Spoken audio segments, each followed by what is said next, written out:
지난주에 우리는 주기도문 강해를 시작하며 먼저 하나님께서 원하시는 기도자의 자세에 대해서 살펴봤어요. 첫 번째가 외식하지 말라는 거였었어요. 그러니까 기도를 남을 의식해서 남에게 보이려고 하지 말라는 거예요. 그러면 하나님과의 관계가 무너지게 된다라는 것이었습니다. 두 번째가 골방에서 기도하라라는 거예요. 골방의 의미는 두 가지가 있었습니다. 조제실이라는 의미가 있어서 약국에서 안에 들어가서 필요한 것을 조제하듯이 그때 성막에 쓰이는 기명들을 준비하는 곳이 조제실인데, 성막의 기명들이 예수 그리스도를 의미하듯이 그분만을 묵상하고 그분을 포커스 둔 기도, 그거를 드려라라는 얘기였고요. 반면에 밀실이라는 뜻도 있기 때문에 기도할 적에 하나님과 둘만의 비밀스러운 시간을 가지라라는 뜻이었습니다. 세 번째가 중언부언하지 말라는 것입니다. 중언부언하지 말라는 건요, 간단하게 말하면 주문해오지 말라는 거예요. 기도하면서 주문하지 마라. 기도는 대화이기 때문에 하나님과 교제에 집중할 적에 너의 기도가 읊조리는 말이 되지 않을 거다라는 말의 의미였습니다. 오늘은 하늘에 계신 우리 아버지여 라는 제목으로 말씀을 전하도록 하겠습니다. 본격적인 말씀에 들어가기 앞서서 먼저 주기도문의 전체적인 구조에 대해서 살펴볼 거예요. 주기도문에는 크게 두 가지 구조가 있어요. 기도문을 전체를 읽어보면 단순한 것 같은데, 첫 번째가 하늘이고요, 두 번째가 땅에 대해서 얘기를 하기 시작합니다.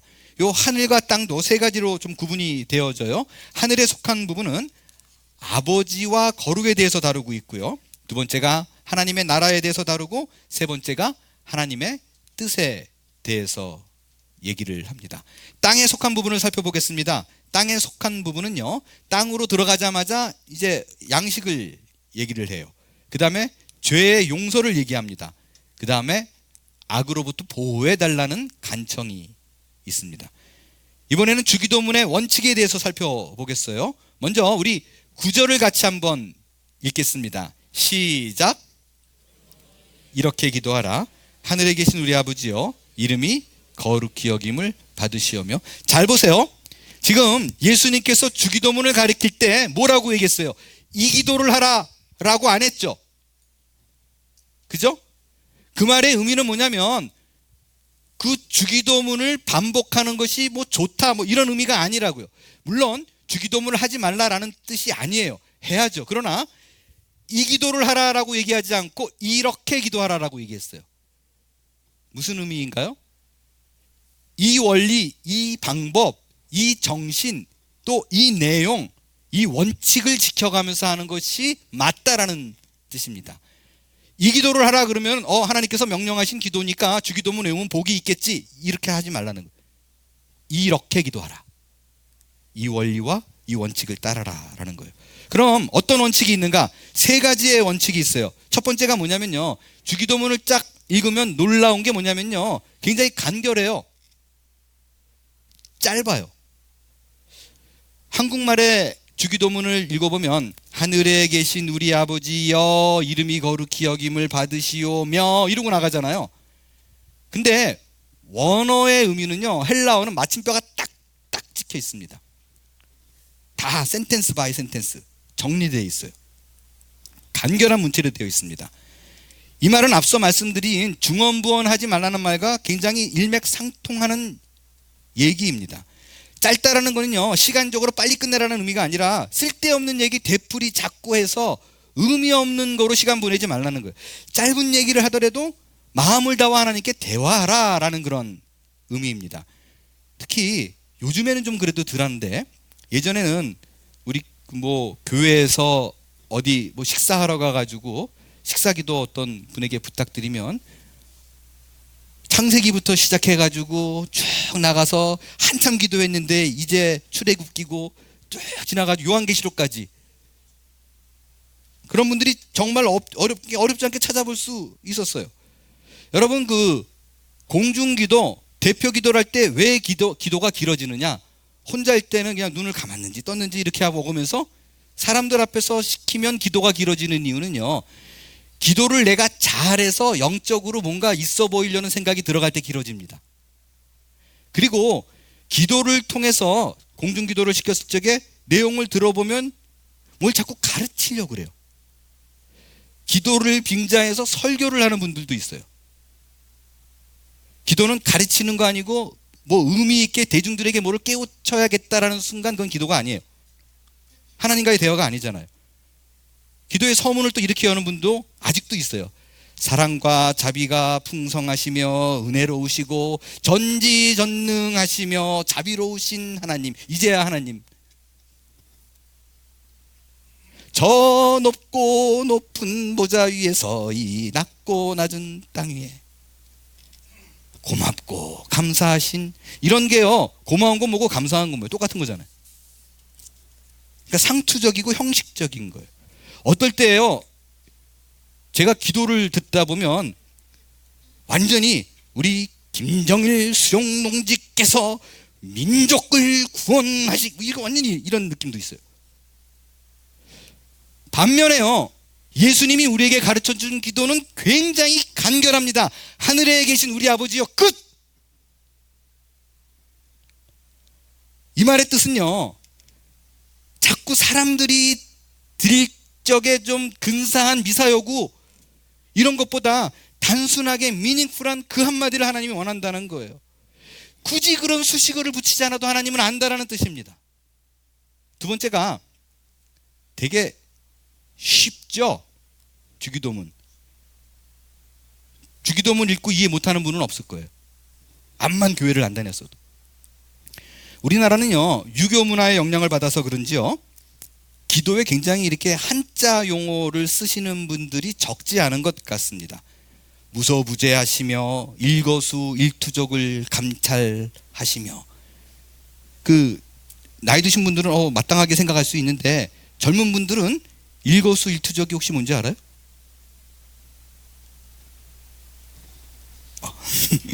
일거수일투족. 그러니까 손 올리고 발 내디미는 것도 하나님이 다 보고 있다, 뭐 이런 뜻입니다. 어쩌면 연세 있으신 분은 그거 굉장히 나한테 친숙한데 it's okay. 근데 실제 이렇게 젊은 분들이 그런 말을 툭 쓸 때 굉장히 어려운 말을 쓰면 알고 쓰나 아니면 그냥 들은 거를 쓰나?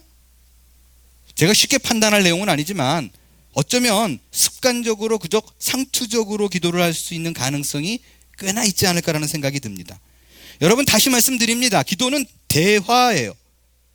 만약에 누군가가, 제가 반가운 마음으로 인사하러 갔는데 처음부터 끝까지 계속 한자 영어, 사자성어 막 써가지고 쓰면은 모르겠어요. 저는 좀 불편해요. 개인적인 거지만, 뭐 예를 들어서 제가 우리 집사님을 찾아갔을 적에 안녕하세요 그러면 안녕하세요 그러면 되는데, 기체후 일양만강하십니까? 예, 그럼 간에 두루 무고하시고요. 누군가 저한테 그러면 자꾸 이게 마음이 좀 다칠 것 같아요. 다칠 것 같아요. 무슨 학술에 온 것도 아니고. 그러니까 부자지간에 대화하면 내가 어떤 용어를 쓰고 어떤 어투로 해야 될지, 어떤 문장을 쓸지가 딱 정해져요. 우리의 자녀가 우리에게, 아빠에게 와가지고 용돈을 달라 그러면, 아빠 나 용돈 필요해, 줘요. 뭐 한대 필요한데, 나 이거 줘요. 너무 비싸. 그래도 사줘요. 뭐 이러면 되는 거잖아요. 근데 아들이 아빠한테 찾아와가지고 심히 경제 사정이 어려운 줄 아오나 능력 있고 깊이가 있는 아버지께서 당신의 뜻이라면 내게 용돈을 주실 줄 믿습니다. 부담스럽지 않을까요?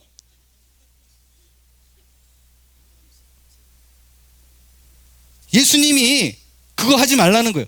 너무 간결하게 실제 노인부터 어린애들까지 다 알아듣는 용어를 썼어요. 그렇게 기도를 가르쳐 줬다고요. 기도도 그렇고요, 설교도 그렇고 사실 수준이 높아질수록 짧고 쉬워요.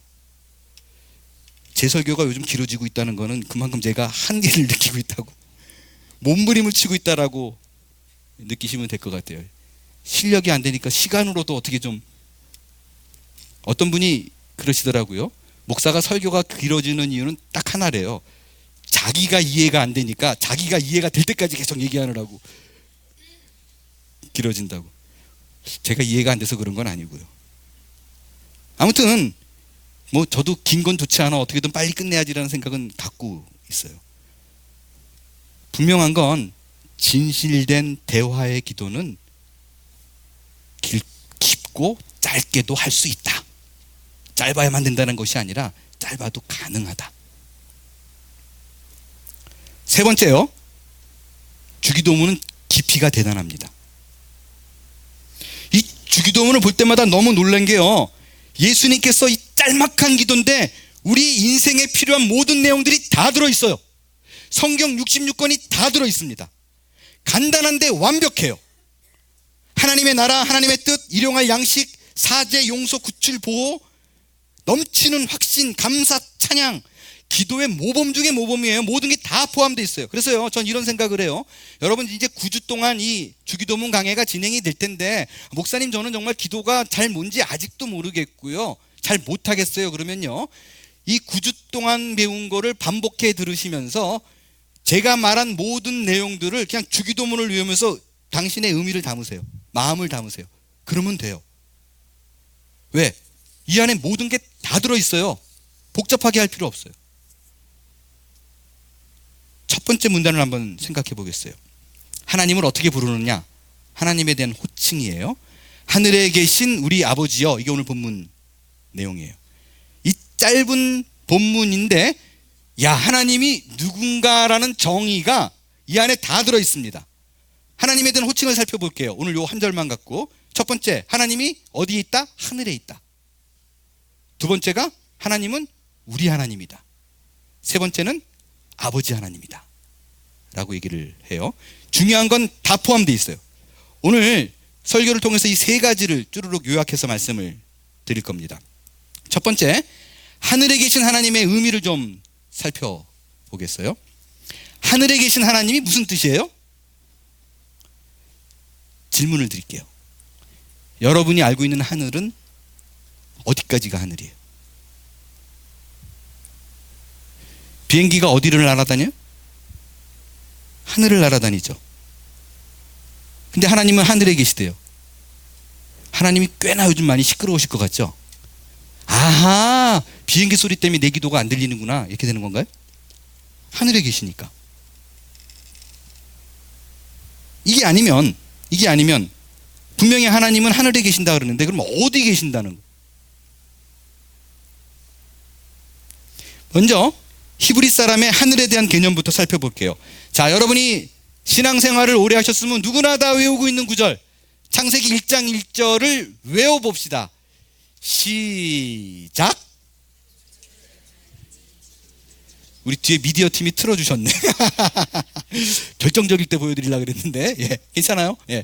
태초에 하나님이, 다시 한번 읽을게요. 시작.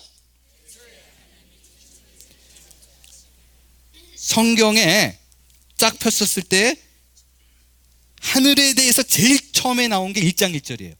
태초에 하나님이 천지를. 여기서 천이 뭐예요? 하늘천, 땅지, 하늘과 땅을 창조하시니라고 써 있는데, 여기서요, 한국말 성경에는 안 보이는 게 있어요. 모르고 슬쩍 지나가는데 헬라어 말에는 정확하게 들어있는 것이 있습니다. 뭐냐면 여기서의 하늘이요, 사실은 복수예요. 그러니까 태초에 하나님이 하늘들과 땅을 창조하셨다가 원어의 의미입니다. 영어 성경에는요, 거의 모든 성경이 The Heavens로 되어 있어요.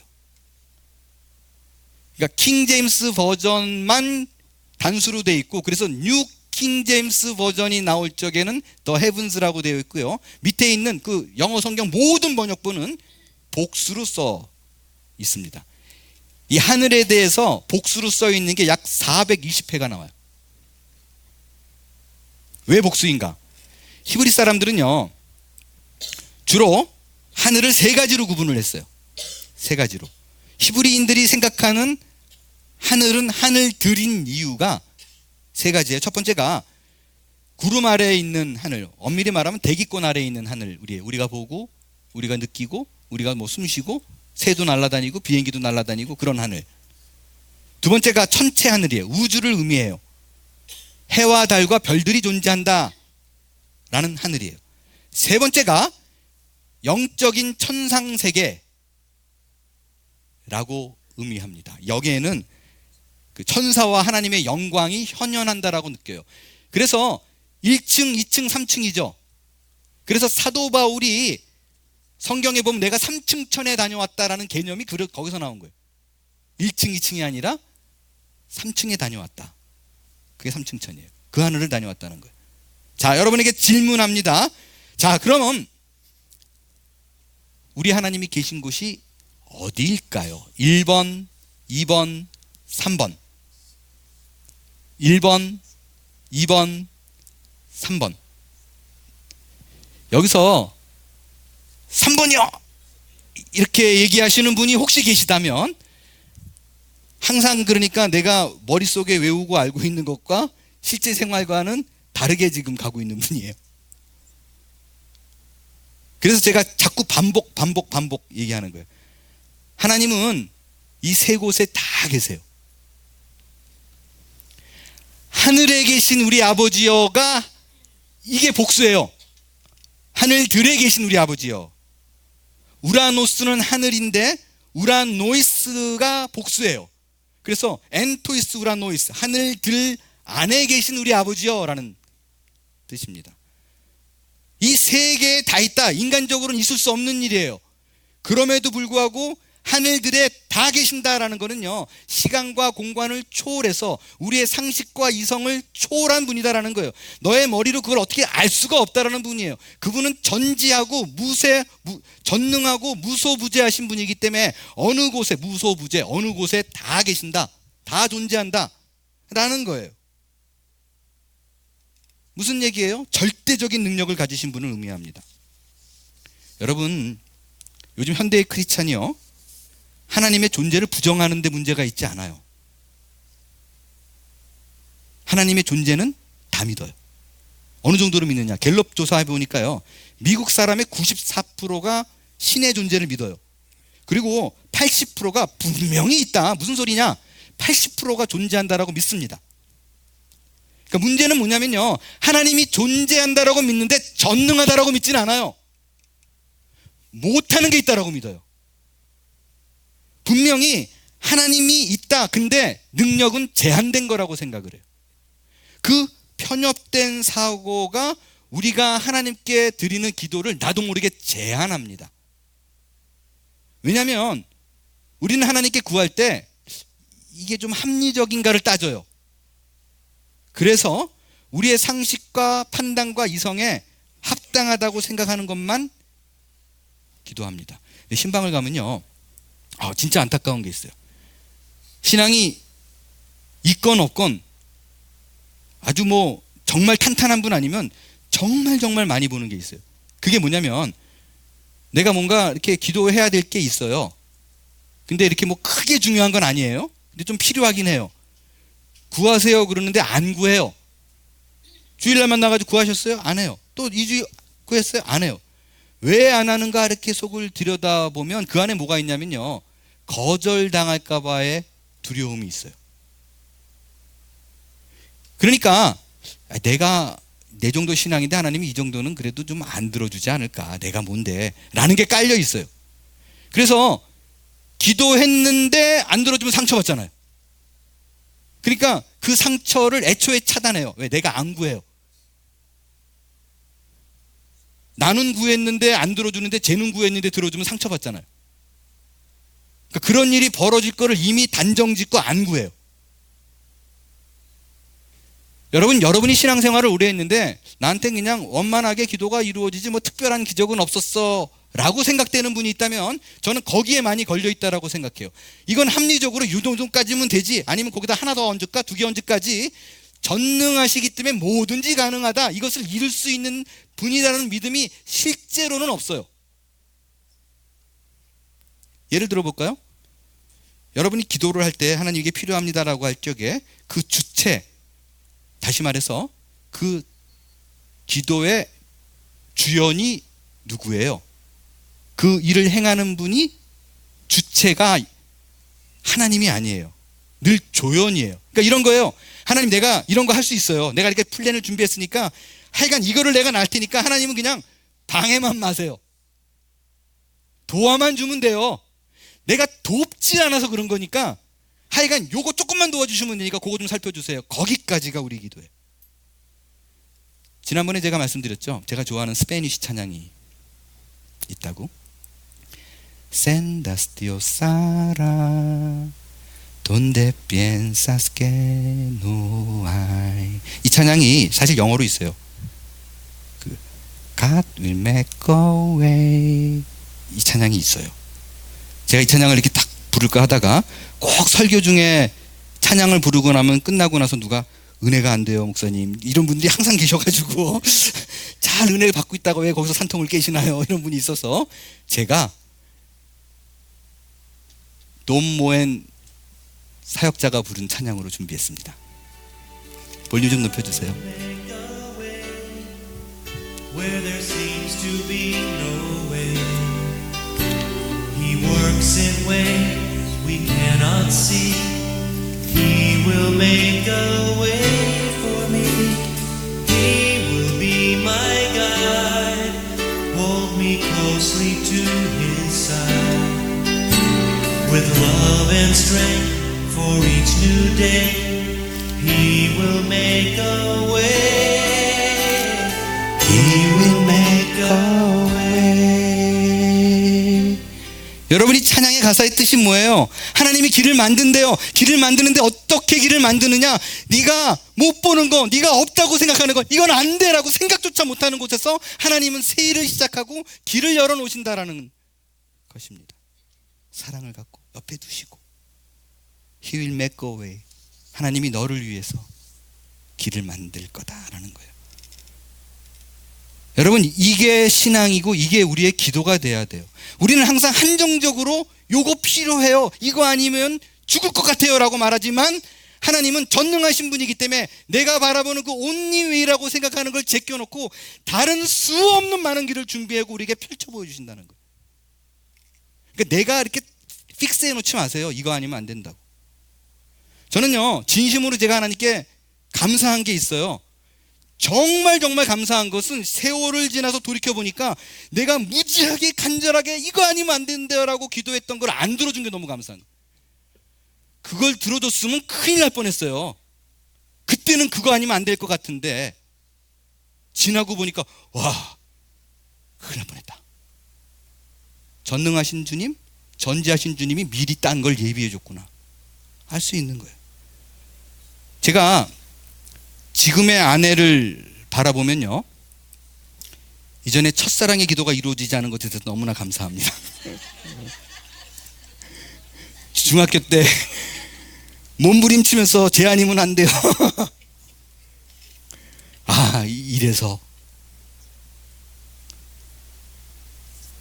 이런 부분을요, 하나님께서 이사야 선지자를 통해서 이렇게 얘기를 합니다. 이는 내 생각과 너희 생각이 다르며 내 길은 너희 길과 다릅니다. 여호와의 말씀이다. 내가 말해. 생각하지 마. 다르다니까. 초조해하지 마. 너의 기도가 안 이루어진 게 아니야. 내가 듣고 있어. 달라. 그 믿음이 있으면요, 내 기도의 응답이 바로 있지 않더라도 마음을 놓을 수 있는 거예요. 왜? 그 방법대로 있지 않기 때문에 그래요. 그래서 여러분들, 정말 저는 이렇게 조심스러운 그런 기도의 성경 구절인데 이런 거 되게 조심하셔야 돼요. 시편 18편 81편에 나오는 10절, 내 입을 넓게 열라 내가 채우리라 그럴 적에 우리는 그래, 하나님은 전능한 분이니까 입만 열자, 내가 그냥 모든 소원 다 아래이면 막 해보지 뭐 이게 위험한 거예요. 그렇게 하면 안 된다는 게 아니에요. 해야죠. 그러나 이대로 이루어질 거다, 그래서 내 입을 열게 한다는 생각이 위험해요. 이렇게 구할지라도 다른 걸로 채워질 거다라는 의미가 이 성경 구절이에요. 그 믿음이 없으면 우리는 매번 지치고 매번 쓰러지고 매번 넘어지게 될 거예요. 이 말이 바로요, 하나님이 하늘에 계시다라는 말이에요. 나의 필요를 이미 아신다. 나에게 적합한 것이 무엇인지 확실히 알고 그 지혜로 내 인생에 행한다 라는 믿음이에요. 그럴 때 하나님 되심을 느낄 수 있다라는 것입니다. 두 번째로 생각해 보는 부분은요, 우리의 하나님.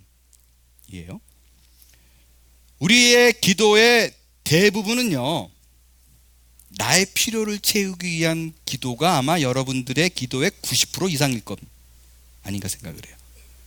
그러나 신앙이 내가 좀 성숙해져 간다라는 말의 의미는 뭐냐면요, 이제는 기도가 나에게서 남으로 가는 거예요. 나에게서 우리로 가는 거예요. 나에게서 교회로 가는 거예요. 나에게서 공동체로 가는 거예요. 내 필요를 채우기 급급한 것보다 우리의 하나님이 우리의 공동체 안에 너와 나 사이에 무엇이 필요한가를 구할 수 있는 기도, 그 자가 성숙한 기도라는 거예요. 이걸 단순한 의미로 말하면요, 누군가를 위해서 기도하는 거니까 중보 기도겠지. 맞아요.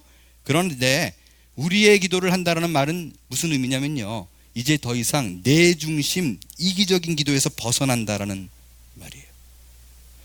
여러분, 제가 기도 제목을 저한테 주거나 아니면 열심히 내가 뭐 때문에 기도하고 있어요 라고 그럴 때마다 말은 못하는데 이게 가끔 되게 안타까울 때가 있어요. 그건 뭐냐면요, 이분들의 요구가 제로섬 게임 같아요. 내가 이거를 취하면 누군가는 반드시 손해를 봐야 돼요. 이거를 취해가지고 내가 이득을 얻으려면 누군가가 눈물을 흘리는 사람이 있어야 돼요. 누군가가 아파하는 사람이 있어야 돼요. 제로섬. 이런 기도를 듣지 좀 당혹스러워요. 우리의 기도는 제로섬이 돼서는 안 돼요. 윈윈이 돼야죠. 남을 위해서 그의 필요를 아는 사람은요, 나의 욕구를 채우는 기도에 집중하지 않아요. 제가 일전에 말씀드린 것 같은데 정말 잊어버리지 않는 간증이 있다니까요. 어느 분이 직접 들은 거예요. 어느 분이 빚이 너무 많아가지고 못 살겠더래요. 하나님께 간절히 기도했더니 밤에 생뚱맞게, 겨울이었는데 배추밭에 비닐을 덮어라 그러더래요. 그 음성이 들리더래요. 그래서 가서 덮었대요. 그랬더니 밤새 일기예보도 없는 우박, 서리, 강추위가 내려가지고 자기 배추밭 배추만 살고 나머지는 다 죽었대요. 그래서 그 배추값이 금값이 돼서 팔아서 빚을 갚을 수 있었습니다. 나 그 간증을 들었는데 미치겠더라고요. 하나님이 이 사람 빚 갚게 하려고 나머지를 다 죽일까요? 그 간증을 듣고 있는 사람들의 마음은 어떨까요? 우리가 이런 실수 너무 많이 해요. 예수 믿지 않는 사람들이 바라볼 적에 얼마나 크리스찬의 기도가 이기적인가에 시비 걸려면 끝도 없습니다. 끝도 없어요. 우리의 기도는 누군가가 망해야 내가 사는 게 아니에요. 같이 가는 거지. 그거 하나님이 하셨다라고 말하기 정말 어려운 게요, 그렇게 믿고 나가면 그 신앙 제대로 안 커요. 진짜 성숙한 기도는 뭐냐면요, 예를 좀 들어볼게요. 여러분이 영업을 하는데, 가게를 하는데 정말 요 가까운 곳에 경쟁 업체가 있어요. 똑같은 걸 팔어. 그럴 때 내가 내 가게 문을 열고 딱 첫 자리에 앉아서 내 기도를 하기 전에 그 경쟁 업체가 잘 되게 해주세요라고 기도할 수 있는 사람이면 거의 끝까지 간 거예요. 내가 그 자리에 앉아서 매 아침마다 30분을 기도하는데 25분을 저쪽을 위해서 기도하고 5분을 나를 위해서 기도한다를 할 수 있는 사람이면 기도가 뭔지를 아는 사람이에요. 여러분, 이 기도를 대부분 못해요. 왜 못하는 줄 알아요? 많은 사람들이 어떤 생각에 사로잡혀 있냐면, 내가 기도한 만큼 복이 내게로 오는데 그거를 다른 사람 위해서 기도하면 그 복이 저쪽으로 간다고 생각해요.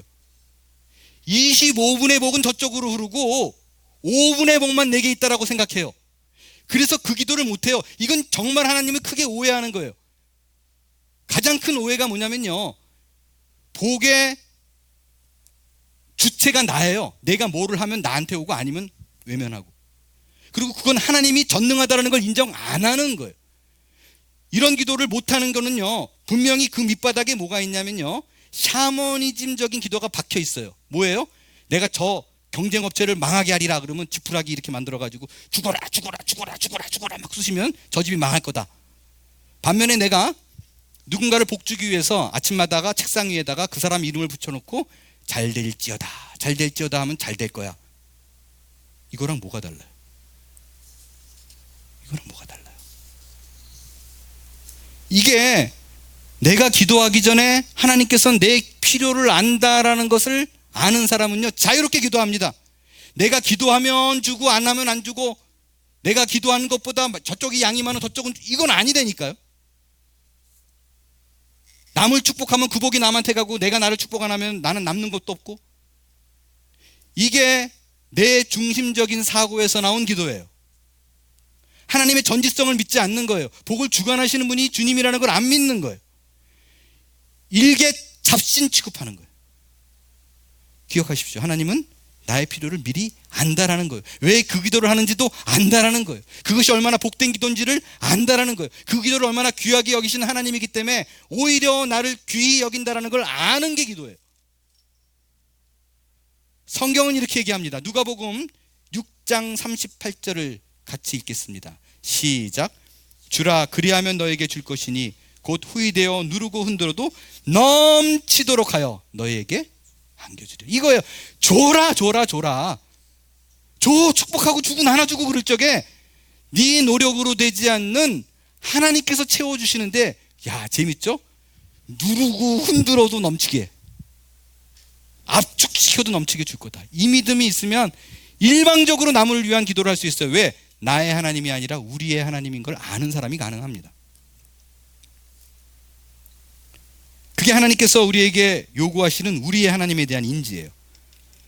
마지막으로 생각해 보는 건 아버지 하나님입니다. 아버지 하나님. 오늘 본문에 쓰여진 아버지란 단어가요, 헬라어로 파테르라는 단어예요. 신학자 요아킴 예레미야스에 따르면요, 이 파테르라는 단어가 기도에 쓰일 수 있다라는 게 예수님 이전에도 없었어요. 이후에도 일반 유대인은 사용하지 않았었어요. 왜 파테르라는 단어가 뭐냐면요, 아버지란 뜻인데 파테르, father 비슷하잖아요. 그죠? 다 그릭에서 나왔으니까. 왜 이게 이전에 쓰였지 않은 단어냐면요, 파테르는 어떤 뜻이 있냐면 본질이 같은 자에게만 사용할 수 있는 아버지예요. 인간이 자기 아빠에게, 개가 개 아빠에게. 근데 예수님은 하나님을 가르쳐 파테르라고 말할 수 있어요. 그렇죠? 왜? 본질이 같은 하나님이잖아요. 그래서 파테르라고 기도하니까 바리새인들이 예수님을 때려잡아 죽이려고 그러는 거예요. 네가 그러면 하나님이야? 이건 신성모독이네. 그래서 죽이려고 그러는 거예요. 파테르라고 기도하니까. 이거는요, 엄밀한 의미로 하나님과 예수님 사이에는 가능해요. 같으니까. 그런데 예수님이 기도를 가리키면서요, 너희도 이제 파테르를 사용하라 그래요. 무슨 의미예요? 예전엔요, 하나님이 그냥 창조주예요. 권력자고 진노의 하나님, 무서운 하나님이에요. 근데 이제는 아버지와 아들 관계로서 너희가 바뀌었다는 거예요. 이 모든 것이 십자가로 말미암아 가능하게 되었다라는 거예요. 사실 여러분들 잘못 알고 있는 것 중에 하나가, 하나님을 구약에는 아버지라고 부른 적이 없어. 그것도 사실은 아니에요. 여러 군데 등장을 해요. 어떤 곳에 등장을 하느냐, 이사야서 64장 8절에 보니까 주는 우리 뭐라 그래요? 아버지. 그러니까 목사님, 그러면 옛날에도 아버지라 불렀으니까 뭐 다를 게 없네요 라고 생각하는데 그게 아니에요. 왜냐면요, 여기서 쓰이는 아버지는요, 히브리 말로 아부예요. 아부. 아부라는 말을 헬라어로 바꿀 때 파테르가 아니라고요. 아부의 뜻은 무슨 뜻이냐면, 히브리어 아부는요, 족장, 우두머리, 권력자예요. 그리고 또 제2의 제3의 뜻으로는 무언가 창조자, 조물주, 그런 뜻이 있어요. 그래서 보면 진흙이요, 토기장이요, 주께서 빚는다, 뭐 이런 말이 있잖아요. 그게 아부예요. 유대인은 항상 이 아부 하나님이에요. 족장이에요. 우두머리예요. 따라야 돼요. 죽어요. 아니면 그냥 순식간에 조그만 잘못해도 수만 명씩 죽여나갔어요. 그게 하나님이었어요. 여러분, 예수님이 근데 이제 와서 아부 하나님이 아니라 파테르 하나님이라고 얘기해요. 두려운 하나님이 아니라 가까이 있는 친족과 같은 따뜻한 하나님이래요. 파테르 하나님이래요. 어떤 차이가 있을까요? 이건요, 파테르 하나님이면 족장과 우두머리가 아니기 때문에 진짜 친아빠이기 때문에 내가 갖고 있는 형편과 상황을 누구보다도 잘 알고 있다. 말하지 않아도 표현치 못해도 알고 있다라는 뜻이에요. 제가 참 좋아하고 존경하는 목사님 중에 박신욱 목사님이라는 분이 계세요. 캐나다에서 아버지가 또 동생이 둘 다 목사님이신데 목회를 하는 분인데 공부도 많이 하셨어요. 굉장히 똑똑하셨어요. 이분이 제가 아르헨티나에 전도사로 있을 때 저희 교회에 선교 목사님으로 오셨어요. 근데 이렇게 뵈니까 이분이 선교를 할 수 있을란가 싶을 만큼요, 사람이 딱 보는 순간 그냥 뽀예요. 누가 보더라도 고생 안 한 사람이에요. 말도 그냥 여리여리 하시고 손도 요만하고요, 키도 이렇게 제가 제 키로 남을 이렇게 밑으로 내려보는 일이 거의 없는데 그분은 조금 이렇게 견뎌볼 만해요. 여리여리하신 분이에요. 이분이 오셔가지고 그 수도에 부에노스아이레스에 계시다가 멘도사라는 한국 사람도 별로 없고 인디언들이 많은 그 인디오 마을에 들어가서, 마을에 들어간 건 아니었지만 그 인디오들을 상대로 개척을 했어요. 교회를 개척했어요. 영어도 잘하고 한국말도 잘해요. 설교도 기가 막히게 잘합니다. 근데 스페니쉬는 잘 못해요. 인디언들이 쓰는 깨추아도 잘 못해요. 근데 개척을 했어요. 이게 잘 되겠어요? 1년이 훨씬 넘도록 10명 정도밖에 교인이 안 모이는 거예요. 개척교회 한 사람은 그게 알아요. 10명을 모이기도 힘들지만 이걸 유지하기도 얼마나 이게 어려운 건지. 그러니까 이분이 계속 스트러글 하는 거예요. 내가 와가지고 그냥 뭐 기도도 막 하고 그러시니까 뭐 이렇게 잘 될 줄 알았는데 안 되는 거니까 막 속상하고 있는데, 그 목회하는 남동생이 전화가 왔대요. 도시에 있는. 그러더니 형 보고 막 이 얘기 저 얘기 하면서 뭐 잘 되나, 뭐 잘 된다, 잘 사나, 잘 산다, 뭐 이러고 쭉 얘기하고 있는데, 뭐 이런 얘기 저런 얘기 하다가 전화 끊기 전에 그렇게 물어보더래요. 성도는 몇 명이고? 그러더래요. 아주 말하기 싫은데 10명이다. 그랬더니 막 갑자기 웃더래요. 동생이. 그러더니 이리 온나 내 밑에 부목사 해라 막 그러더래요. 내가 월급 많이 줄게 막 놀리는 거죠. 형제니까, 친하니까. 근데 막 웃으면서 맞받아쳤는데 끈끈하니까 막 이게 막 속이 막 뒤틀리고, 내가 그냥 다 접고 갈까? 왜 여기서 무슨 짓을 하고 있는 거지? 이 생각에 잠을 며칠을 못 잤대요. 일주일이 지났어요. 캐나다에서 목회하고 있는 아버지가 전화를 했어요. 근데 또 아버지가 우가 잘 지내나? 잘 지냅니다. 근데 또 뭐 동생이 얘기하듯이 뭐 밥은 먹고 사나 뭐 이런 얘기 쭉 뭐 얘기하다가 한참 얘기하다가 갑자기 아빠가 가만히 있더래요. 그러더니 우가 성도는 몇 명이고? 말하고 싶지 않은데 그 목사님이 대답했대요. 10명입니다. 아버지가 그 말을 받아서 이렇게 얘기합니다. 와, 많다. 이게 무슨 말이에요? 아버지는 아는 거예요. 10명입니다. 그랬더니 야, 얘가 이거 죽을 고생하는구나. 별 생각을 다 하고 있겠구나. 이거 오늘 집어칠까 내일 집어칠까 이걸로 고민하겠구나. 그래서 위로하는 거예요.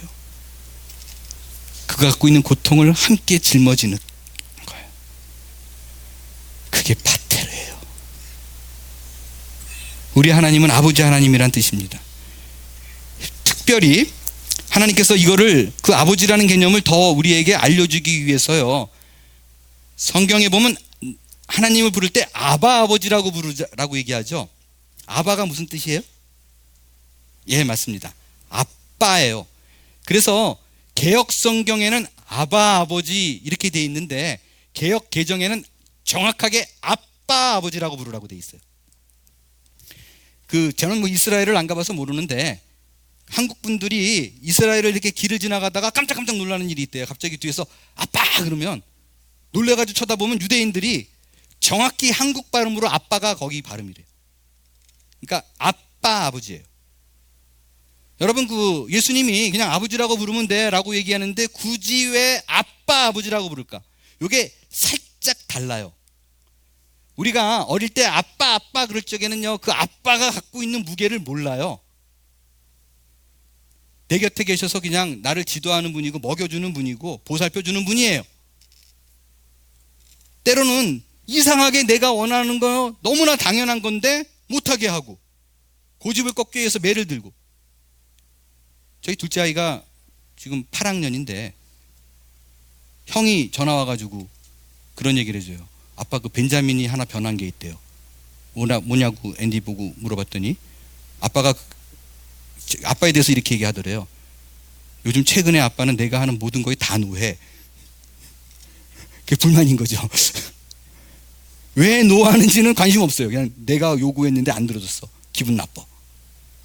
이게 아빠예요. 하지만 우리가 나이가 들어가면서 아버지를 이해하기 시작합니다. 애를 낳으면 아버지가 뭔지를 알게 돼요. 아, 이게 보통 일이 아니구나. 아, 그때 이렇게 못하게 한 이유가 이것 때문에 그렇구나. 아빠의 마음과 생각과 이럴 때 아빠는 어떻게 했지? 이해하기 시작합니다. 이게 아빠와 아버지에 대한 다른 개념이에요. 개인적인 제 얘기를 간단히 드리고 말씀을 마칠게요. 여러 차례 걸쳐서 말씀드렸기 때문에 그냥 간단히 말씀드리면, 저는 5살 때 부모님이 이혼하시고 아버지가 떠나가시는 모습을 아직도 어린 나이였지만 기억합니다. 그리고 나서 제가 아버지를 떠올리면 나쁜 기억이 없어요. 왜냐하면 아버지가 몇 년 만에 한 번씩 나타났는데 오면 무지하게 잘해줬거든요. 영화 보여주고 뭐 사주고 선물도 막 하나를 맡겨주고 막 이러니까 나쁜 기억이 없어요. 그리고 말씀드렸듯이 저희 어머니가 아버지에 대해서 그렇게 나쁜 얘기를 안 했었어요. 근데 여러분, 지금 제가 드리는 얘기는요, 이게 일반화할 수 없는 얘기예요. 제가 상담을 해보니까. 근데 저의 경우임을 분명히 먼저 말씀을 드리고 싶어요. 제가 아버지에 대해서 건강한 이미지를 갖고 있고 또 별 영향을 안 받았던 가장 큰 이유 중에 하나가 뭐냐면 개인적인 얘기라고 다시 말씀을 드립니다. 저희 아버지에 대해서 저희 어머니가 욕을 안 해서도 그렇지만 이상하게 돌이켜 생각해 보니까요, 단 한 번도 본인이 이혼하셔가지고 내가 아버지가 없이 큰다는 거에 대해서요, 어머니가 한 번도 미안하단 말을 안 했어요. 그 표정조차 읽을 수도 없었고요. 그러니까 오히려 굉장히 당당하셨어요. 근데 지금 생각해보면 이게 너무 감사한 거예요. 만약에 아버지를 없이 키운다는 걸로 인해서 어머니가 나를 맨날 불쌍하게 보거나 너 어떡하니 그러고 울거나 미안해 맨날 이랬으면 저는 굉장히 셀프 이스팀, 자존감이 낮아졌을 거예요. 왜? 내가 뭔가 하자가 있구나 라고 느꼈을 거 아니에요. 근데 어머니가 항상 당당했어요. 그리고 배로 야단치고 뭐 잘못하면. 그러니까 이게 저한테는요, 아버지가 없다라는 것에 대한 아쉬움이 별로 없었어요.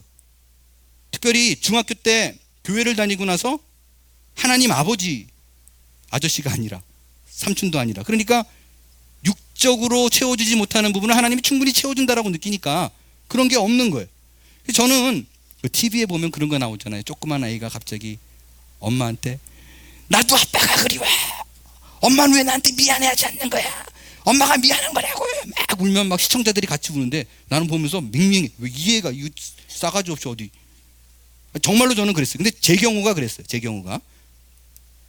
그러다가 6학년 때 저희 집이 망했어요. 새마을금고 사건으로 날리고 뭐 사기당해서 말리고. 근데 그때 처음으로 아버지에 대한 원망이 생겼던 게, 저희 어머니가 내다바이를 당한 게, 사기를 당한 게 아버지 친구분이라고, 물론 거짓말이었는데 친구분이라고 와서 사기를 쳐가지고 돈을 가지고 간 거거든요. 그러니까 아버지가 계셨으면 이런 일이 없을 텐데 그때 처음으로 막 그런 원망이 나오더라고요.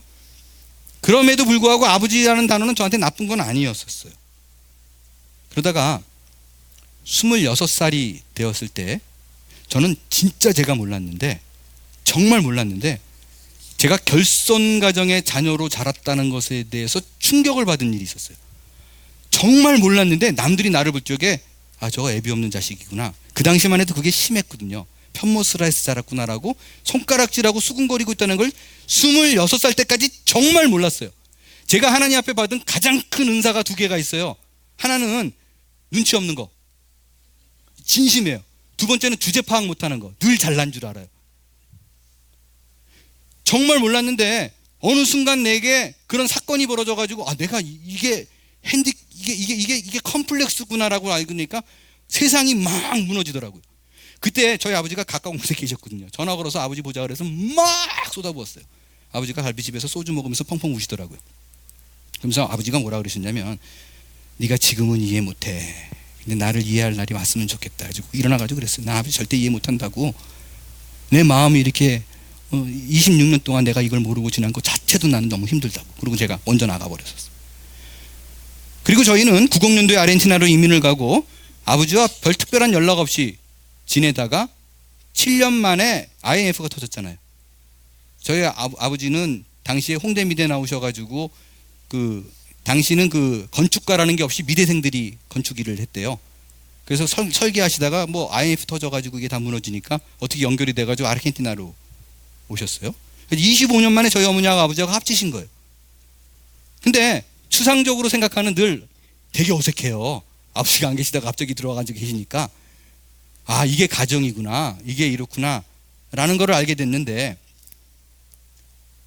그때부터 제가 아버지를 이해하기 시작했어요. 아, 이래서 아버지가 나갔구나. 왜냐면 보니까요, 이게 안 되는 거였더라고요. 어머니하고 아버지하고. 아, 이게 둘이 같이 떨어져 있는 게 현명한 거다. 같이 있었으면 내가 완전히 포악한 자녀로 자랄 수 있었겠다. 그런 생각이 들 만큼 어머님의 결심과 아버지의 결심이 마땅하다라는 생각이 들더라고요. 아, 이게 둘이 나빠서가 아니라 안 맞는 거구나, 안 되는 거구나 라고 내가 이해를 충분히 하게 됐어요. 근데 그거는요, 저희 어머니가 아버지 욕을 안 해서도 아니고 뭐 당당해서도 아니고요, 그냥 아버지를 만나서 얘기 나눠보니까 저랑 성격이 똑같아요. 깜짝 놀랐어요. 입맛도 똑같아요. 인사하는 폼도 똑같아요. 깜짝 놀랐어요. 그래서 아, 이랬으니까 이러셨구나라고, 누구의 역량이 아니라 아버지와 직접 만나서 얘기해 보니까 알게 된 거예요. 피부로 접해 보니까. 그렇습니다. 마찬가지예요. 지금 우리는 이 땅에서 이해할 수 없는 수많은 어려움을 겪고 지내고 있습니다. 너무 힘들잖아요. 때로는 그 고통이 너무 크기 때문에 하나님 앞에서 그렇게 말할 때 있어요. 하나님 정말 아버지 맞아요? 왜 내 기도는 안 들어주는 거예요? 만약에 아버지가 맞다면 내 이 땅의 삶에서 어떻게 이런 고통을 모른 척하고 있어요? 몸부림칠 때가 너무 많잖아.